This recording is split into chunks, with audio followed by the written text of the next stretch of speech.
Grande itong anak ng bakla ito. Bakla ko. Patintin mo. Ako nang pumunta. Nakagigil yung patintin. Hindi ako nangabiyahe ngayon mga langga dahil sakit ang ulo ko. Nag-iba yung gusto ba? Nasa sipon. Naging sakit ang ulo ko. Hindi kami lang dalawa naiwan dito kasi yung nanay naghatid doon sa ate na to, sa school. Ito lang gagawin namin dalawa.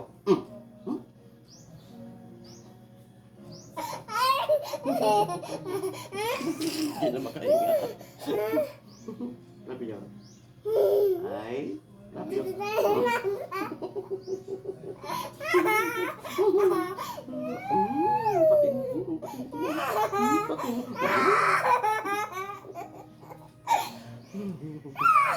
Sarap pagkabanding mo yung anak mo. Sarap sa feeling.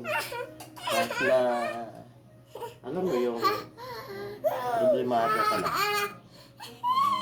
Nakatulong rin ang pamilya sa mga problema ka. Mawala kasi sila ang dahilan para kumayod ka ng kumayod.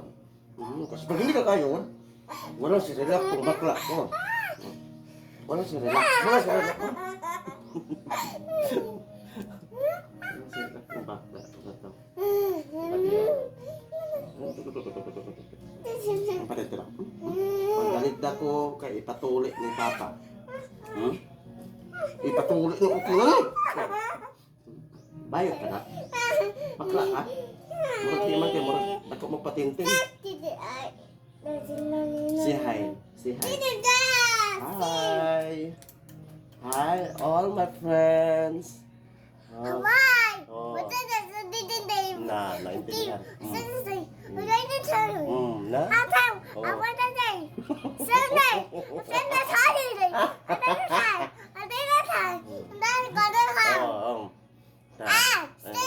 Sabi niya, kumusta kayo dyan? I-translate ko na siya. Kinilito na siya ng papa niya. Tuwan-tuwa daw siya, tuwan-tuwa. Gilok daw kayang utin. Utrohon na mo. Ulitin na namin. Sabi niya, makulit ang utin. Makulit. How you do? How di Karabaw? Tuwang-tuwa daw siya kasama yung papa niya. Gusto niya daw bayar tulad sa kanya. Ulitin na naman daw namin. Gustong-gusto daw niya. Gigil ako. Tama na ito, pakainin na kita. Sabi niya. Hi. Hello.